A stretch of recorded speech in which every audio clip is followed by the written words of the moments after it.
Les échanges musclés n'ont pas manqué durant le deuxième débat présidentiel entre Donald Trump et Hillary Clinton. L'une des nombreuses attaques lancées par le candidat républicain a coupé le souffle du public présent dans la salle à Saint-Louis, Missouri. Le républicain a tout simplement menacé son adversaire de prison s'il venait à occuper le bureau ovale. L'échange s'est déroulé lorsqu'a été abordée la question des emails privés de Hillary Clinton du temps où elle était secrétaire d'État. Si la démocrate ne fait pas l'objet de poursuites, l'affaire est exploitée par les républicains depuis de nombreux mois. Le boulet traîné par Hillary Clinton a encore une fois fait le bonheur de Donald Trump avec une estocade particulièrement violente. Si je gagne, je vais donner l'ordre à mon ministre de la Justice de nommer un procureur spécial pour faire la lumière sur votre situation, parce qu'il n'y a jamais eu autant de mensonges, autant de choses cachées, affirme-t-il alors. C'est vraiment bien que quelqu'un ayant le tempérament de Donald Trump ne soit pas chargé des lois de notre pays, réagit Hillary Clinton. Réplique immédiate du républicain, parce que vous seriez en prison.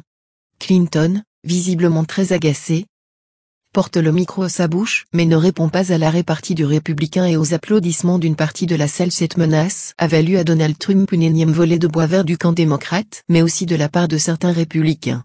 Les candidats vainqueurs ne menacent pas de mettre des opposants en prison, a reproché sur Twitter Ari Fleischer, l'ancien porte-parole du président George W. Bush. Un président ne menace pas un particulier de poursuite. Trump a tort sur ce point, a-t-il ajouté. David Frum, l'une des plumes du président Bush, s'est lui aussi montré très critique. Qui accepterait d'être ministre de la Justice d'un président qui pense qu'il peut influencer les poursuites contre ses adversaires politiques? S'est-il interrogé. Chez les démocrates, c'est Eric Holder, l'ancien ministre de la Justice de Barack Obama, qui a mené la charge. Donald Trump ordonnera à son ministre de la Justice d'agir d'une certaine façon. Quand Nixon a essayé, son ministre de la Justice, Elliot Richardson, durant le scandale du Watergate, NDLR a courageusement démissionné. Trump est dangereux/inapte, a-t-il estimé sur Twitter. Aux États-Unis, on ne menace pas d'envoyer ses opposants politiques en prison.